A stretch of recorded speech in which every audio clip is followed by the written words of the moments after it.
Assalomu alaykum aziz o'quvchim, mani kanalimga xush kelibsiz. Bugun men sizlarga suratdagi ko'ylakni bichib tikib ko'rsatib beraman. 50-razmerdagi asos andozani ustiga bir qavat klyonka qo'yib nusxa ko'chirib olaman. Andoza qanaqa bo'lsa, xuddi shunaqa qilib nusxa ko'chirdim.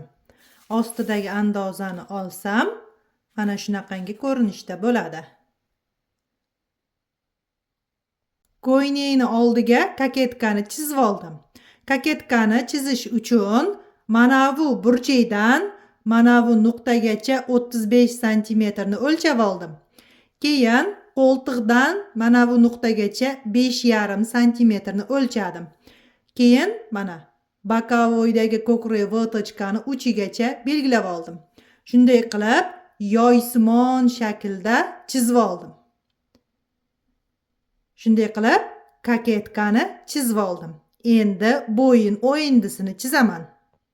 Kaketkaga bo'yin o'yindisini chizish uchun mana shu o'lchamlardan foydalandim. Mana bu nuqtadan mana bu joygacha gorizontal 7 cm, vertikal 13 cm o'lchab bo'yin o'yindisini chizib oldim.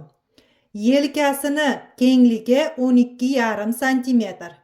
Shunday qilib kaketkani bo'yin o'yindisini chizib olganimdan keyin endi oldiga tugma qadash uchun 2,5 santimetrni qo'shib chizib olaman. Kaketkani oldiga mana 2,5 santimetrni qo'shib chizib oldim. Keyin etegini oldiga mana qo'shimcha qilib chizdim. Xohlasangiz 10, xohlasangiz 15 santimetr qo'shsangiz bo'ladi. Endi buni kesib olaman. Ko'rib turganingizdek, kaketka bilan etekni alohida qilib kesib oldim. Endi bokovoydagi ko'krak vatochkani yopaman. Bokovoydagi ko'krak vatochkani yopib, vatochkani hisobini mana bu joyga o'tkazib oldim. Keyin vatochkani yopgan vaqtimda mana bu joyi burchak bo'lib chiqib qoldi. Shu narsani flomaster bilan chizib, to'g'irlab oldim. Endi bu joyini kesib tashlayman. Ko'rib turganingizdek, ko'ylakni oldini modellashtirib tayyor qilib oldim. Ko'ylakni etagi trapetsiya bo'lgani uchun belidan 5 cm chiqdimda qo'ltiqdan to'g'ri chiziq chizib oldim. Shunday qilib ko'ylakni etagini trapetsiya qilib oldim. Ko'ylakni yoqasini chizish uchun mana shunaqangi uzunligi 27 cm, eni 10 cm bo'lgan to'rtburchakni chizib oldim. Keyin xuddi mana shu o'lchamlar bo'yicha yoqani chizdim. Mana bu yelkasi, bu orqa qismi, bu oldi. Endi buni kesib olaman. Yoqa andozani kesib tayyor qilib oldim. Bu andozani chok haqqi ichida bo'lib, hech qanaqangi chok haqqini qo'shish shart emas. Andoza qanaqa bo'lsa, xuddi shunaqa qilib yoqani bichib olib, ko'ylakni bo'yniga tikaverasiz. 50-razmerdagi orqa asos andozani ustiga bir qavat klyonka qo'yib nusxa ko'chirib olaman. Andoza qanaqa bo'lsa, xuddi shunaqa qilib nusxa ko'chirdim. Orqasini buklovga qo'ydim, ya'ni chokini olib tashladim. Ostidagi andozani olsam, mana shunaqangi ko'rinishda bo'ladi. Endi bunga bo'yin o'yindisini chizaman. Orqa bo'yin o'yindini gorizontal ochiqligi mana bu nuqtadan bu joygacha 8 cm, vertikal ochiqligi esa mana bu nuqtadan bu joygacha 6 cm. Yelkasini kengligi 12,5 cm. Sizlarga tushunarli bo'lishi uchun ko'ylakni orqasiga kaketka chizib oldim. Qaranglar, xohlasangiz mana shu kaketkani kesib, ko'ylakni kaketkali qilib bichsangiz bo'ladi. Agar mana shu kaketkani kesmasdan yoniga mana belidan 4 cm qo'shib trapetsiya qilib bichib olsangiz, orqasi trapetsiya etekli bo'ladi. Ya'ni butun bo'ladi. Koketkasi bo'lmaydi. Xohlasangiz shunday qilib biching, xohlasangiz koketka bilan biching. Uni o'zingizni matoyingizni ko'p yoki kamligiga qarab yoki ko'ylakni fasoniga qarab o'zgartirib olaverasiz. Orqa andozani modellashtirib tayyor qilib oldim. Shunday qilib 50-razmerdagi o'zbekcha koketkali kampir yoqali ko'ylakni andozasini modellashtirib tayyor qilib oldim. Endi bu andozalarni matoga qo'yib ko'ylakni bichib olsam bo'ladi. Shtampil matoni illiq suvda chayib olganingizdan keyin mana shunaqangi qalin turbaga yoyib quritib olasiz.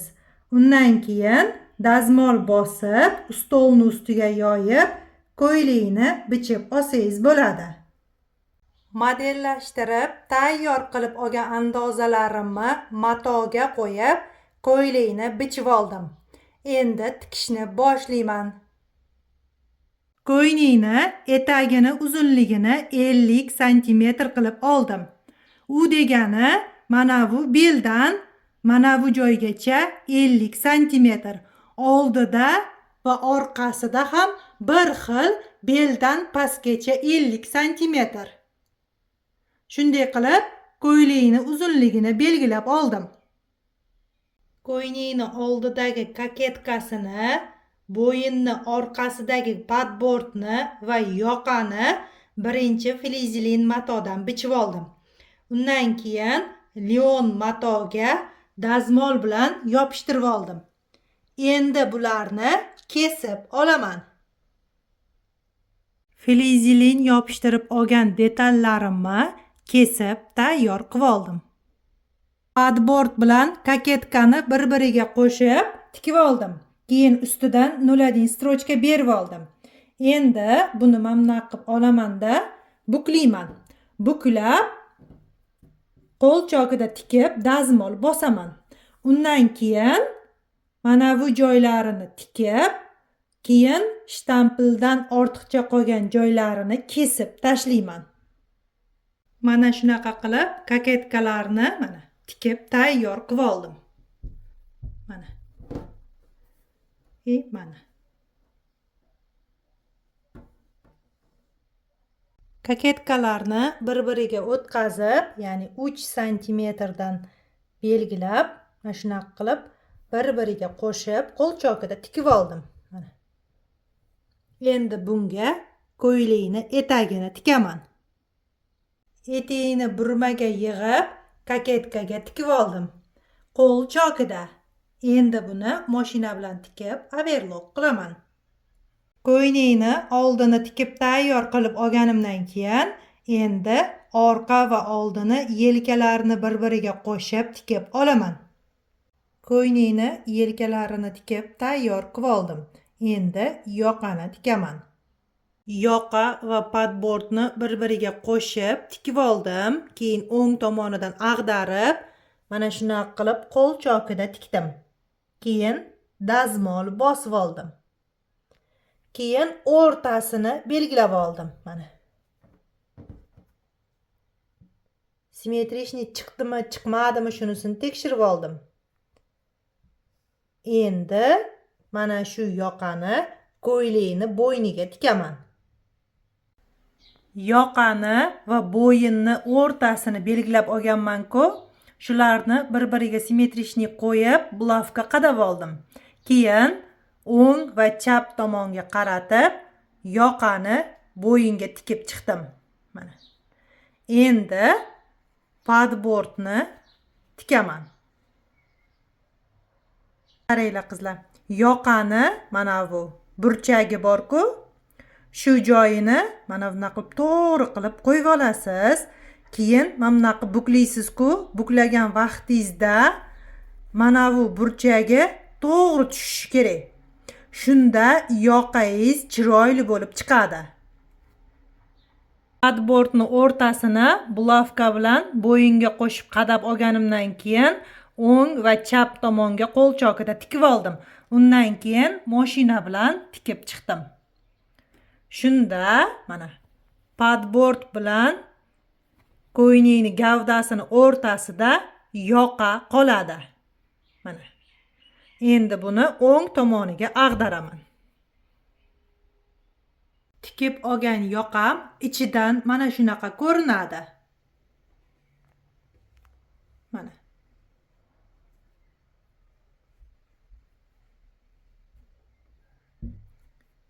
Endi o'ng tomonidan qanaqa ko'rinishini ko'rsataman.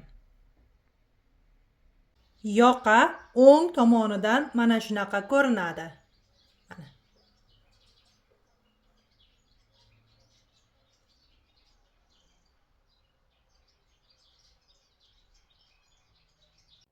Aziz o'quvchim, mana chevarchilik sirlari kitobim bilan choq haqqi ichida bo'lgan tayyor andozalarim sotiladi. Kitob va andozalar komplekti Toshkentda Ipodrom bozorida sotuvda bor.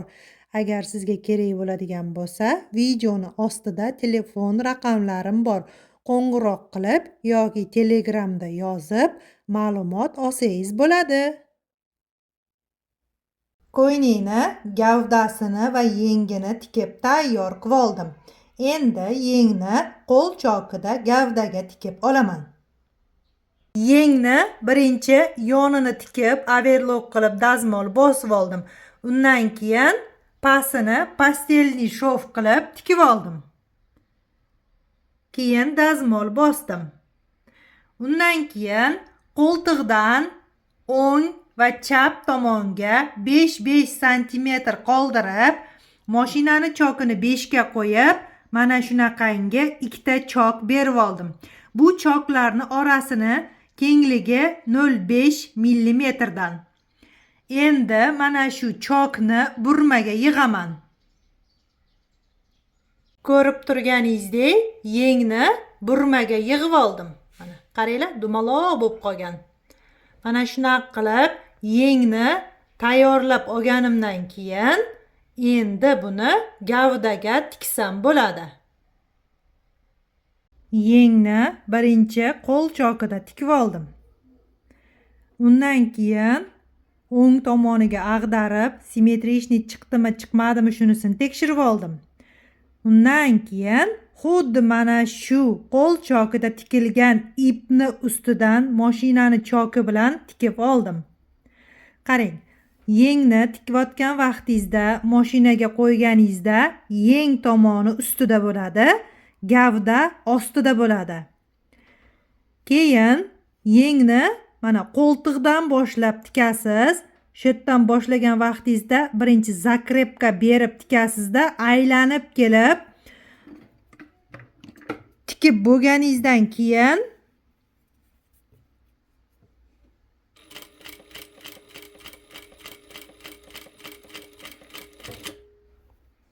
qo'ltig'iga yana zakrepka berib qo'yasiz. Shunda ko'ylakni qo'ltig'i mahkam, salga yirtiladigan bo'lmaydi. Ko'ylakni tikib bo'ldim. Endi oldiga tugmalarni qadab qo'yaman. Yoqaga ishlatgan lion matoyimni kusoklaridan tugmani ustini qoplab yasab oldim. Endi bu tugmalarni ko'ylakni oldiga qadab olaman. Lozimni tikib tayyor qilib oldim. Lozimni tikilishini bundan oldingi videolarimda batafsil o'rgatganman. Ko'rib turganingizdek, ko'ylak va lozimni tikib bo'ldim. Darsim yoqqan bo'lsa, like bosib, kommentariy yozib ketinglar.